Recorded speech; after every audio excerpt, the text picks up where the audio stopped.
Okay, step by step.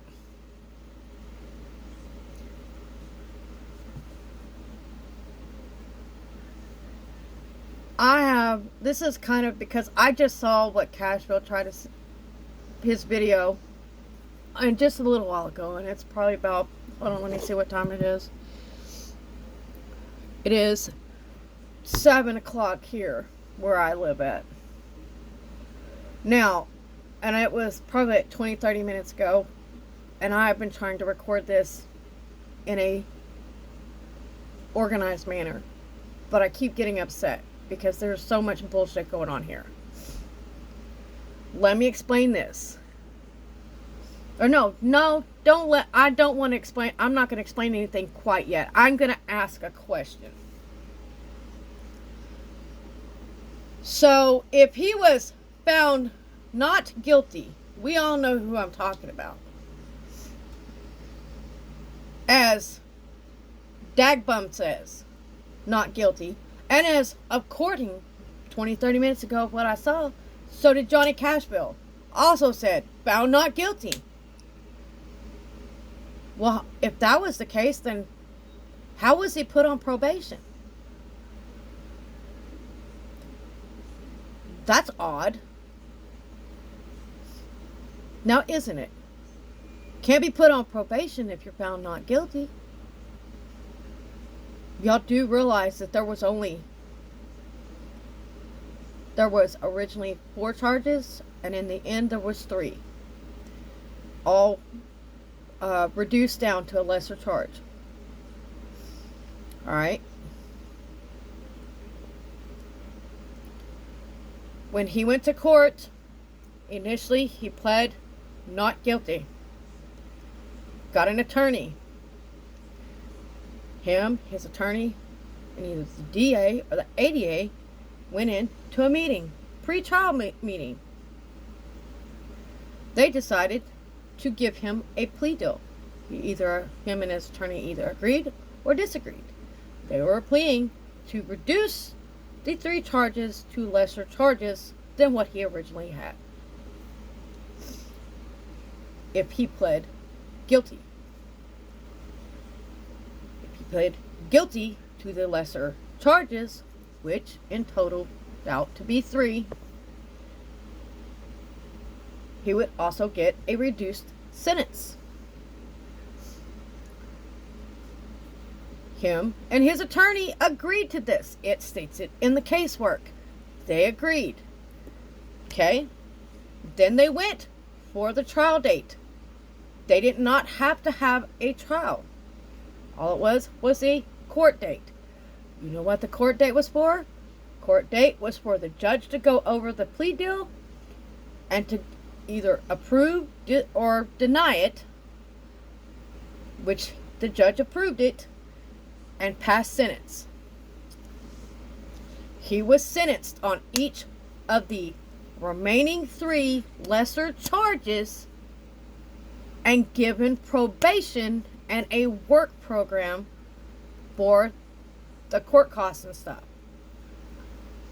That's the only thing I think. But anyways. But his probation was in accordance with this and connected. So he pled guilty, was sentenced for those 3 lesser charges. But because he was on probation, anything in regards to his probation with that sentencing would also be in the same case file, right? Because it's all connected. Well, if you read or read through the actual paperwork, case documents, on 5 different occasions, his probation officer that he had to report to, both with the work thing and just his regular probation, tried to violate him 5 different times. And in those times, each time his probation officer tried to violate him, he had to go court for the probation violations. When he went to court, he had documentation to prove why he, whatever absence or whatever that the violation was for, why it was not viable for them to be able to violate him on his probation. And he would be found not guilty of the probation violation. This came about from his probation officer 5 times. And they would all be recorded in the same case file as his original charges.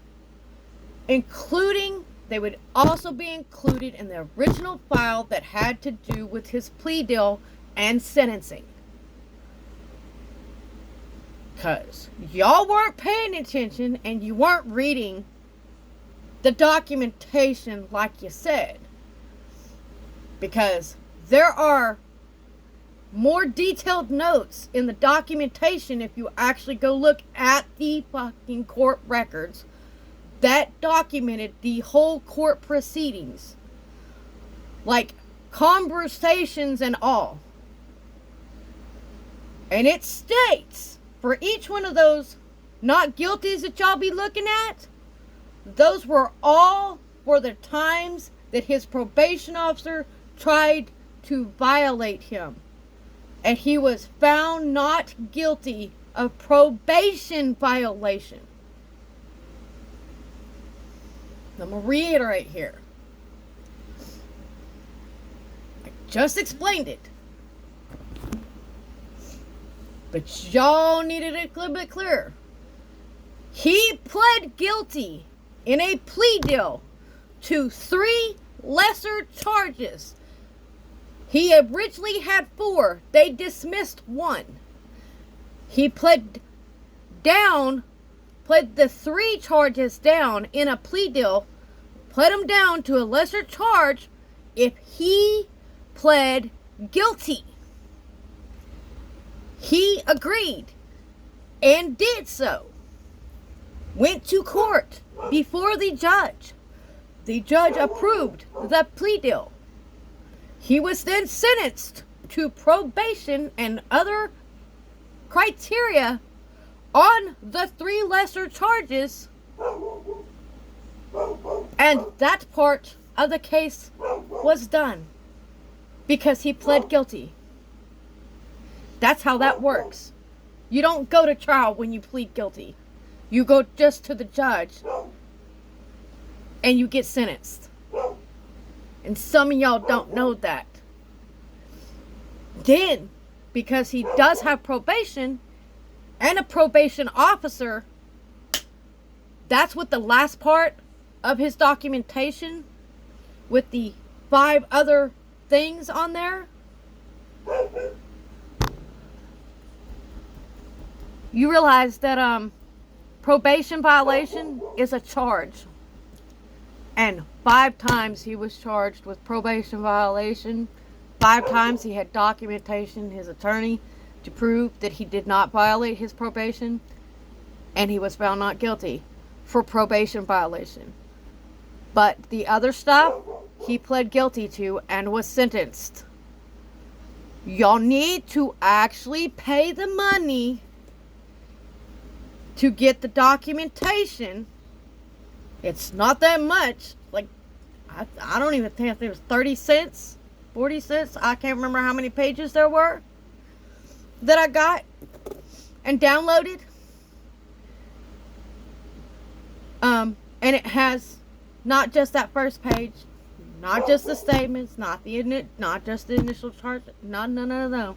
It has the whole court case, including explanation of the last 5 things that are on there. Let me reiterate. He pled guilty. Judge approved it. He was sentenced. He got probation. His probation officer either didn't like him or found reasons and tried to give him probation violation 5 freaking times, which he was found not guilty of the probation violations. This is how I know people don't do the research or actually look at the documentation, even though they say they have. Johnny Cashville, you didn't read nothing but a cover page, a summarized thing that is the first thing that pops up. You didn't go in to actual look at the documents in the case.